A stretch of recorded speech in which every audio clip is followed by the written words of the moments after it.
The following is a special presentation of Tony Kurre Radio. Welcome back to Home Field Advantage. This is one of our newest shows here on Tony Kurre Radio. I am Tony Kurre, and the good-looking lady to my left, who does just a fantastic job, Teresa Autrey. She does wonderful work. By the way, I live out here in Russet Woods, and you told me that she goes, oh, you know all about Russet Woods. I said, how do you know that? And at the bottom there it says an Autrey development. I was like, oh my gosh, yeah. So this is something that your family actually. So it's just crazy how we've known each other for a long period of time, but now I'm living in homes that your family actually started. Now we're doing a show together, which I think is totally cool. Hey, that's the way God works. Yeah, there you go. She's very easy to find. 294-4210, 294-4210, or Teresa.expertrealty. That's expertrealty at gmail.com. All right, so you have had quite the incredible week. And I'm so happy for you because I know you've been doing this for nearly 30 years. You're in the top 1% of brokers across the country in what you do in buying, selling, renting, owning, and all that stuff. But you have finally found somebody that has given you the keys to the best car on the lot, and they're going to let you stretch your legs a little bit. Tell everyone about what you just did this week. And I mean, it worked out great that we're doing a show because we're going to blow the doors off this thing. But tell me where you're at and what's going on. Hey, okay. Well, this week I was made an offer that I just couldn't refuse because not only will they give me some creative edge over doing some things that I want to do, they also have the backing and the foundation of, a very diverse portfolio background. So it's Expert Realty right in the heart of Hoover. Hello. Mm-hmm. And they also do residential. We're full service. We do residential. We do sales. Buyers. We also do renting. We do property management, commercial. And so this is where they've kind of going to let me stretch my legs a little bit and try some new things in our market. I've been really studying the market the last 6 months, and we're looking forward to diversifying some more of the portfolios and edging up and down. We've seen some adjustments this week in rental rates. I know we've been discussing it, but two major things happened this week. I actually saw rental rates drop about $50. And I know that's not a lot, but I mean, that's the first time it's dropped in forever, though. That's good. And then I noticed also that one of the other things was that the market dropped. The interest rate was at a 0.5% drop. So you're looking at it's actually starting to level out. And these prices today are really good and probably better than you're going to get for another hot minute because you've seen we've been teetering for months now on this. Okay, so the feds come in and they take a 0.5% off. Of course, stock market goes crazy. That normally happens. That's great because that all is based off optimism. But there is a good shot that it will drop again, at least another 0.5% by the end of the year. At least that's what all the talking heads are saying. So if I am a buyer, should I hold off for a little bit? Should I wait and see what's going to happen? And if that's the case, why would they say anything? Well, the number one, we've had a very unusual year. You and I discussed this on the inaugural show where we talked about never, ever in an election since 1971.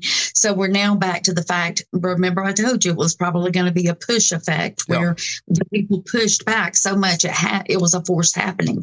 The next thing was that I think there may be one more push. I don't know that it'll be 0.5 point. Listen, you're preaching to the choir. Nothing I would love to hear than, hey, we just dropped interest rates a whole percent. Yeah.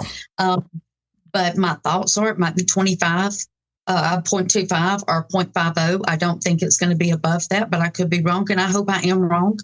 But as much as I study the market numbers, I do understand. And that's another good thing about Expert Realty and some of the new stuff that I was brought on.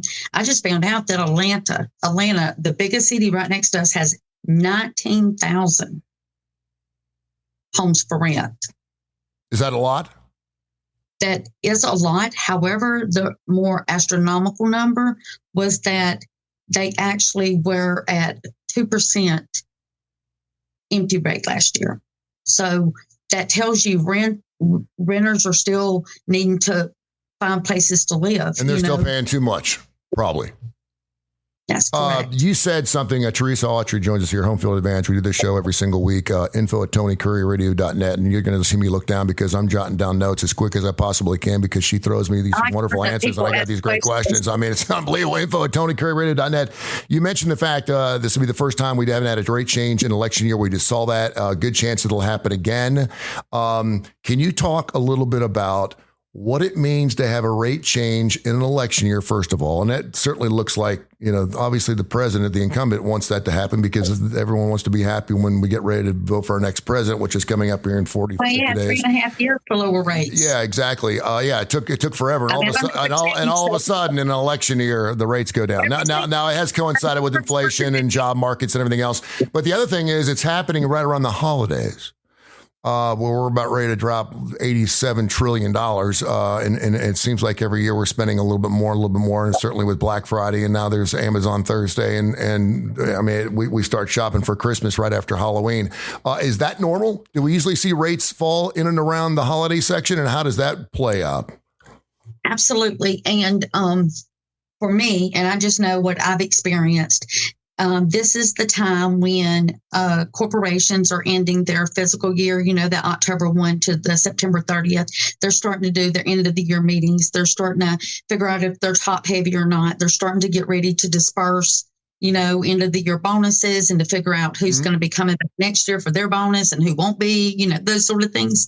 And so from that to the end of the year, that's when there'll be a big shift on the market. We're praying for inventory every day. We're praying. So when you asked earlier, is it going to make a difference? If you can get in a home now, forget the 0.5% you're saving, find you somewhere to live. Yeah. And that little 5% will work itself out somewhere else. Well, I will say this, and I'm out at Russell Woods, and I think there's about 4 houses just on my street that are for sale. A year and a half, 2 years ago, 3 years ago, sometimes you wouldn't even see a for sale sign. It would be sold before the realtor even put the sign up. Now the signs are out in the front yard for a couple of 2, 3, 4, 5 weeks. There's one across the street that's been on for sale for about 3 months. Is that just because people are still trying to get that hot pie? They're asking 4.5 for a house that's worth 300. Is that what? Or maybe they're putting it up and they're like, if it doesn't sell, that's fine. If it does sell, we're making more money than we thought we were. No, I think it's not either one of those, actually. I think it's more about the test market because the average DOM as of this morning, and it always slows down a little bit in the fall and in the winter. But this morning was the average, and depending on your area, okay, because obviously if you're a hot area, cheap price, then you're going to go really fast. What does DOM stand for? And that's days on market. Okay. And we're running at about 42 days. Some cities, it's still in the teens and 30s. And, they always said you got one time to make that first impression. Yeah. So I always say price it right from the word go, have it staged, have professional photography done. And that's going to put you ahead of the game already by 20 or 30%. And then once you go from there, you catapult every opportunity into getting the highest and best offer for your property. This show could not have come across at a better time because there is, you call it epidemic, we can call it an issue, problem. We don't have enough homes to buy in. Rent's too high. Mortgage rates are finally coming down a little bit. And we want to be at the ground level. We want to build this foundation of trust with you and Teresa Autrey through the next process. If you're looking at buying a home like I am, and we're going to walk this through because I'm buying a place in a couple of years. I'm going to rent this place for another couple of years only because I just don't have time to go look for a place. I don't have the money. I don't have the credit report. I don't have any of that stuff. But I'm going to set it up. We're going to do the show, and we're going to walk you through the entire process of me buying a house through Teresa. It's going to be awesome. It's going to be great. So I do want to get into something else. So before we get, again, because you're now with Expert Realty, teresa.expertrealty@gmail.com, 294-4210. And again, you go to info@TonyCurryRadio.net, get all this information there. I do want to mention, because now you're with Expert and you're now with a company where you can really just stretch your legs and do whatever you want. You mentioned business environments and commercial environments. I was shown a place at the Galleria, at the office building at the mall about 2 years ago. And it would have been perfect for my radio station. It would have been awesome. It was going to overlook the food court area. But I knew they were hurting because I knew that building was pretty much empty. And a lot of that happened because of COVID. What are you seeing from commercial / business situations now with buildings. A lot of people are saying we're going to have to tear down office buildings. There was no way they'd ever get full again. Everything above the 33rd floor is going to be empty for 10 years before people are going to start going back to work. Obviously, it's changed. A lot of people are like, no, we're not doing the stuff from home anymore. They're making people come back into the office. But are you seeing that? Is that coming back quicker than you thought? And how's that affecting your business? No, it's a lot of questions here, but that's okay. We'll take it bite by bite. On the one hand, right now, I did see influx, and it's not just due to COVID. I don't want us to blame everything on that, because you do have more online shopping and online delivering services. So I know COVID took a big chunk out, but you're right. I want you back in the butt seat. I want to be able to see you. I need to look you in the eye and touch you, feel you, see you, to know, are you depressed? Are you putting your best foot forward today? Do you need a hug? Do you need some support? Or do you need a swift kick in the bum and, move forward? It's like things you can't tell in a text, a tone you can't tell. So in my opinion, I've seen a lot of because of different circumstances. I've seen a lot of abandonment of big churches. Oh, wow. Seen a lot of big abandonment of warehouses, because old Walmarts that closed down because they didn't have enough internet traffic or enough street traffic, or the crime rate was too high. If you want your community to prosper, quit acting a fool.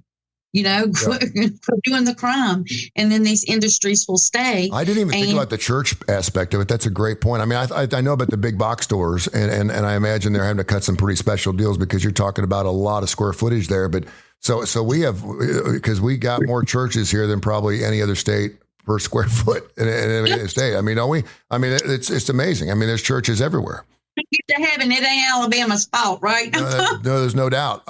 So what happens to those places? They just stay put until they finally fill up. It just takes time. What's going on? Well, sometimes it's a downshift in market. Now, I personally have had some great ideas about this. They sometimes other people think they're great, and other people think they're not great. But I thought, why not fill them with the homeless people? Why not make it, veteran safe? Or why not fill these empty places with the people that actually need it? And why won't they? Because there's no money attached to it? I don't know. I mean, it's almost like they're against anything that might brighten someone's day and cure a soul, but I can't speak for them. And the other thing is, you got to remember, they are in the position they're in, and maybe some of them don't want help, and maybe the people don't want those liabilities. I mean, we're still America. It's still your rights to rent to whoever. But I just thought, I've seen so many nonprofits recently be allegedly thought to have been utilizing funds to do non-501(c) profit things with. Very well put. Yeah. And then like at the gallery, I have a friend that has the 17th floor up there. He pays a hot penny for it, but he pays certainly a lot less than 1993. Yeah. Because it was the place to be in 93, and, but that just goes to show you what happens when you are not strict on things, and crime becomes more rampant than you would like. Yeah.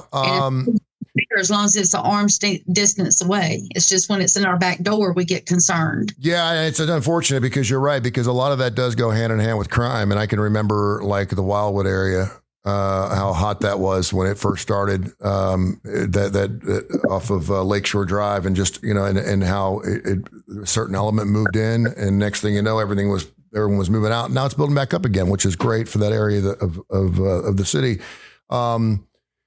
When you're talking about these big buildings I wanted to think, and I don't know how often you look outside the state just to learn things, but like China right now, they've got so many office buildings. I mean, I saw something where they poured more concrete than the United States has since 1931, all put together. Something, I don't know, they're just pouring up, but they're building all these incredible high-rise, these beautiful office buildings, but they're empty.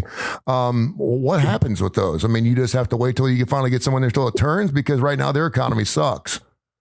Well, what happens is, if you have what we've always talked about, holding power, standing power, which means, you've got wealth to where you can go through the lean times, trim your fat weekly. You don't have to do a big chunk at one time, and it's the little bitty things. But I do keep, I try to do everything I can, including I go around places that's owned by people from different cultures and countries and see what they've done and redone and how they've decorated and redecorated. I keep up with stuff from all over the world. Dubai, when it exploded, I love some of their sailing ship, yacht, hotels. I love architect. I love the design work. I love the creativity flowing. And anything that's been around for 4,000 years, like the ruins, hell, you got my respect. Yeah. I'm going to respect because I can't find a good tile person every now and then. You know what I mean? So. Yeah. It's pretty amazing. And I guess, as we look at it and there's all these empty spaces and all these different things going on, I was watching, and I know this is a couple weeks from September 11th when we did a show, and I was sitting there watching those World Trade buildings, and I want to say there were roughly 50 to 60,000 people working in those two buildings every single day. And you're like, okay, where are these people? Where did they go to work? 23 years ago when that came down. And obviously because I guess they built one other building in its place. But that was kind of crazy. Teresa.expertrealty@gmail.com. Teresa.expertrealty@gmail.com. Her number is 294-4210, 294-4210. She's Teresa. I've known her forever. She's fantastic. She's going to walk you through anything commercial, residential, rental, whatever there is. You brought up something really interesting at the top of the show. You mentioned rentals came down $50. What is that based off of? Is that based off a set amount? And what does that say about the marketplace? Because I've never heard that. What does that say about the marketplace when rental amounts start coming down? What does that mean for a home buyer? Well, and maybe I used the wrong terminology as far as coming down. What we're seeing is the adjustment. Before every fee in the world, it was an application fee, this fee, that fee. Well, now it's starting to be maybe not this fee, maybe not that fee, and I should have said fee adjustment instead. Okay. But also there's more AI businesses out there and more technology software programs that can handle 2 or 3 tasks that used to have to be held by different things. And now it's more centralized. And so therefore, sometimes when you're going out to deal with all this stuff, it goes in different directions and things. We're going to get into Airbnbs. We're going to get into rentals. We're going to get into buying land. They're not making any more of that, Teresa. They're not making any more land. I always heard that real estate is the way to go. It looked at me like I was crazy. Every time I see, it's funny because every time I'll be driving down the interstate, I'm on 459 and I'm coming back into town, there's these huge tracts of land. Now, I've got my ex-brother-in-law was a real estate lawyer and did really, really well. And would buy tracts of land for this grocery store chain called Schnucks up there. And what he'd do is he'd say, this is a great place to put a Schnucks. And then if Schnucks didn't want that land, then he would buy that back from them. And then he would wait for the city to develop them, put them in traffic lights and sell it back to the city at a much higher rate than he bought it.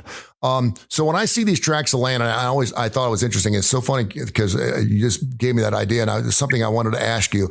When you see these signs that say acreage for sale, and it could be anything from 42 acres to 4,000 acres, and the sign's been there for 20 years, what is that? What is that telling me? What is that supposed to mean? Is that someone that just put I see the same acreage signs up since I moved here in 1988. As just your typical Joe who would love to have a tract of land next to a lake someday. But I know it's going to take time to make that happen. When you see that kind of stuff, what is that? Well, in the past, and this is what I like about real estate is it revolutionizes its own self as it evolves. Is they would put a tract of land up for sale and they would sit on it. Lord himself couldn't get them off that land, And then it was everybody needs to negotiate. I'll price it high to get because I know I'm going to get a low ball offer. Then it was just price it where it needs to be and quit wasting time. That's the one thing we want no more of. Yeah. And what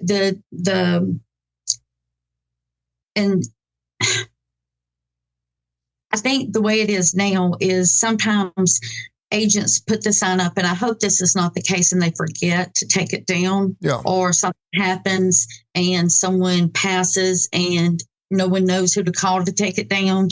So I've seen those instances, but I also see people kind of like just getting calls off of signs, and that's not cool. Like if it's really not for sale, don't worry about it, you know?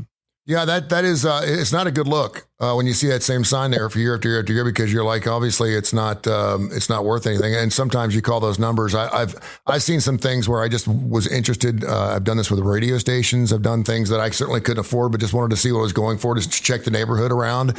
And sometimes those phone numbers aren't even connected anymore. So you're kind of like, that's if you're going to have information out there, at least have current information, like closed. Yeah, exactly. Yeah, I don't know, but that's crazy. I did have a friend of mine that asked me about two different properties, and they're not in Hoover. So, but I want to ask you about them. Can I? Well, sure. He knows who you are, and he's like, man, that's going to be a great show. He goes, oh my gosh, you two do on a show, you could lose your license. I was like, this ain't the 90s anymore. This ain't the 90s, and there's not 45s hanging from the ceiling. We're going to be fine. Teresa and I actually have matured a little bit. But he mentioned two different properties. He wanted to know if you knew anything about them, just because they're landmarks. Okay. Yes. Jitterbugs, the Holiday Inn right there in Homewood, has been empty for, gosh, I don't know, 10, 15 years. There's now a fence around it, and it appears that someone's doing something with it. And it does, I don't know if they're going to tear it down.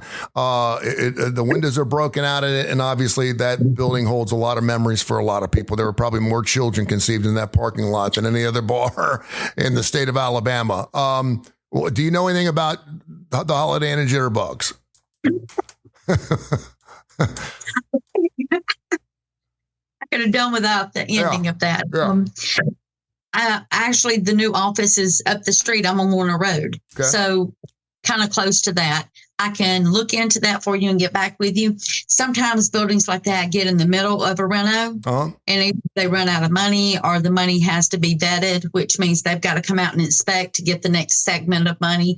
And sometimes they get broken into. So it could be, it doesn't necessarily mean anything bad. It could just be that, you know, something happened. Man, that used to be such a great piece of real estate right there, because on the whole corner, you could see it from the interstate when you're getting off. And of course, you got the Jim and Nick's right across the street, and that area of town seems to be done pretty well. The other side of the street, I can't really speak volumes with that because I don't go over there. But the other one, and you're going to laugh again, and I can't believe it's for sale, but Wesley's Booby Trap is open. It is open. Someone called me the other day. It's like, let's buy it. And I heard they want like $4.25 for it. And I'm like, $400,000. And I thought it had burned down. I used to, I knew Wesley years and years and years ago when it was open. We used to go up there, and there's a green top barbecue place right across the street. Then we go to Wesley's and watch some one-legged, one-armed woman dance for a couple hours. And if you had ever been there, you know exactly what I'm talking about. But he wants to know what's going to happen to that property, and I think when they had like a fire sale or something there, and there was like $1 million stashed away in that building at one point. The owner Wesley, but do you know anything about that property? Okay, my accountant, and this is going to be a shameless non-plug for him. Yeah. Gaddy Cole is my accountant, and he's been my accountant since I was 14 years old. He is the best guy in the world. He keeps trying to retire, but I'm not letting that happen. Oh. So nonetheless, he's got a beautiful wife, Bontrella, and they used to work over there. He did at the Cole Center, Center Point. Yeah. And we had a joke because I knew him from the 90s when he worked in Alabaster at the Jessup building and the big Vic Smith firm. And he grew with my career as I grew. And nonetheless, he would say, when real estate was lame, you got to head on over to Wesley's. And I was like, hey, that place used to be that was a landmark. It was a place you had to go. I mean, it was the first night I came into town. I was with my Budweiser people. We went to Green Top Barbecue and we went to Wesley's. And I'm like, the first night I hadn't even taken the job yet.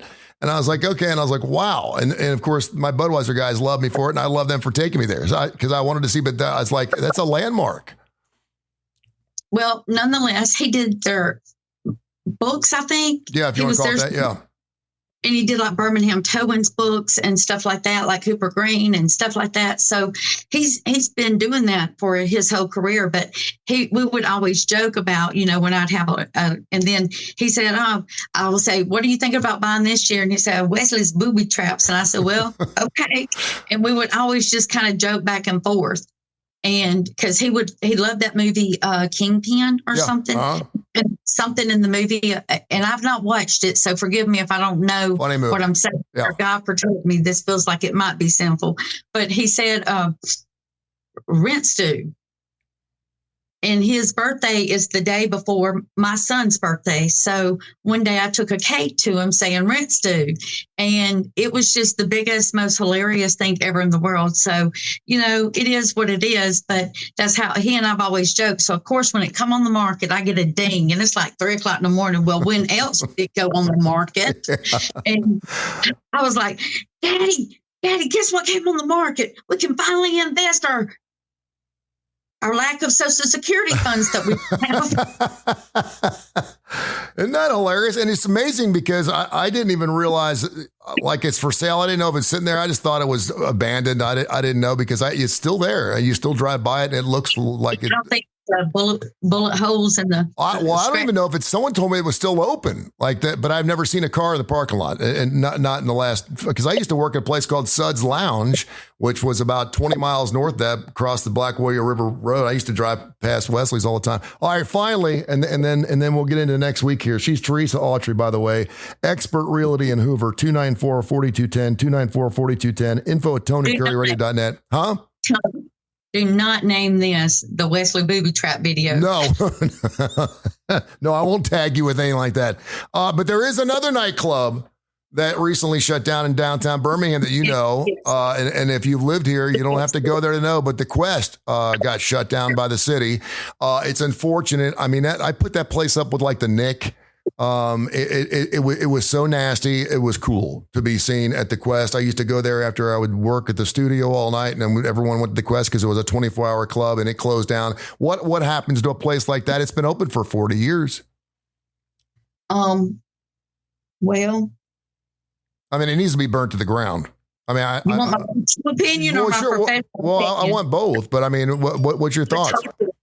I would do a total renovation. There's just not enough bleach. And so I would just total reno and then just do something modern, sleek, maybe out of respect for those that went before them, that they could, maybe do it a little bit better than the way it was done before. It's going to be a lot of people looking for a place to go.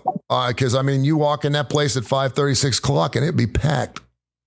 And because I remember that Norms were the two places where you could go, and the upper deck were the three places you could go 24 hours a day. And I was like, and a lot of people don't realize there were actually 24-hour places in town. I'm sure that they will. I'm sure that they will, because there's something. Oh goodness! Oh, I don't think I can tell you that yet. There's another. You got a taste place you want to tell me it's about ready to go on sit in the market? Can you give me a hint? There's a business. Okay. Let's just say that's a 24-hour business. Okay. On First Avenue, just in a sweet spot that may be going on the corner. I know exactly what you're talking about. Well, we're not going to talk about that till next week. How about that? Next week. We'll save something next week. All right. That is a sweet spot too. That really is. I mean, in more ways than one. Teresa Autrey, you're awesome. 294-4210, area code 205, 294-4210. You can go to info@TonyCurryRadio.net, TonyCurryRadio.net for any information about her show. Look for the home field advantage little thing there when you pull up your podcast. We're available on every major industry out there. There's not a podcast platform that we're not available on. So you're going to find it wherever you go. There will be some other home field advantage shows, though, and they'll probably be football related. And we did that on purpose. But check out Home Field Advantage with Teresa Autrey. Make sure you check that out. Teresa.expertrealty@gmail.com. Have yourself a wonderful weekend. I can't wait to talk to you next week. We may have to, depending on what the Fed does and stuff, we may have to end up, dipping into this thing like twice or three times a week because the market changes so doggone much. It's crazy. But I appreciate you, and congratulations on what you're doing. And I'm so happy and proud of you, and it's going to be great. Way to go. Way to go. Thank you. This has been a special presentation of Tony Curry Radio.